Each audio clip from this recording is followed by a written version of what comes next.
Projectile motion में एक और इम्पॉर्टेंट क्वांटिटी होती है जिसको हम रेंज कहते हैं और इसको आर से रिप्रेजेंट करते हैं। लेट्स से एक बॉडी प्रोजेक्टाइल मोशन परफॉर्म कर रही है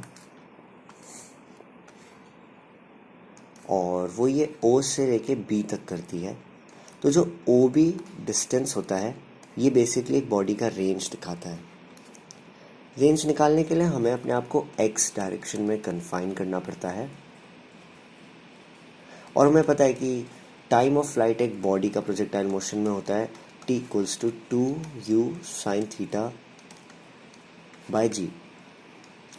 हमें ये भी पता है कि अगर कोई बॉडी थीटा एंगल पे प्रोजेक्ट हुई थी लेट्स से, तो उसकी एक्स डायरेक्शन में इनिशियल वेलोसिटी होती है u cos थीटा।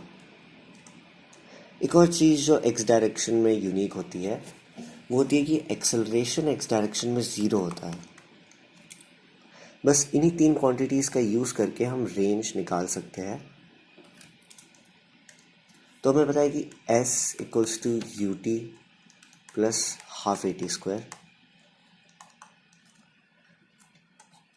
अब बस हमें वैल्यूज़ प्लग इन करनी है। तो s हो जाएगा r, u हो जाएगा u cos थीटा, t हो जाएगा 2u sine theta by g plus half a t square. पर क्योंकि एक्सेलरेशन एक्स डायरेक्शन में ज़ीरो होता है तो ये पूरी क्वांटिटी ज़ीरो हो जाएगी। तो हमारे पास बचेगा range equals to u cos theta into 2u sine theta by g. अब मैथमेटिक्स में एक फॉर्मूला होता है जो होता है sine 2 theta equals to 2 sine theta cos theta.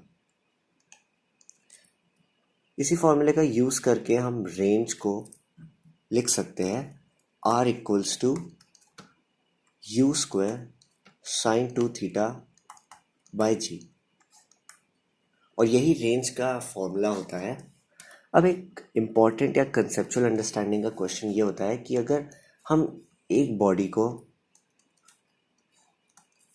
Same velocity पे अगर प्रोजेक्ट कर रहे हैं लेट्स से u पर, तो कौन से एंगल पे रेंज मैक्सिमम होता है।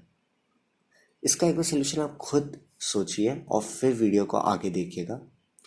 तब इसका सोल्यूशन मैं बताऊंगा।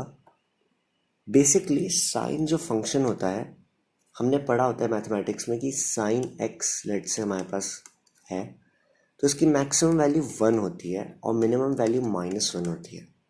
इसका मतलब अगर प्रोवाइडेड कि यू स्क्वायर कांस्टेंट है और जी तो कांस्टेंट होता ही है, तो अगर हमें मैक्सिमाइज करना है रेंज को तो हमें साइन के टर्म को मैक्सिमाइज करना पड़ेगा और साइन का टर्म होता है मैक्सिमाइज 1 पर। इसका मतलब sine two theta equals to 1 हो जाएगा और साइन का फंक्शन 1 तब होता है जब एंगल 90 डिग्रीज हो जाता है। इसका मतलब 2 थीटा इक्वल्स टू 90 डिग्रीज हो जाएगा और यहाँ से हमें पता चलता है कि थीटा इक्वल्स टू 45 डिग्रीज पर एक रेंज मैक्सिमम होता है। अगर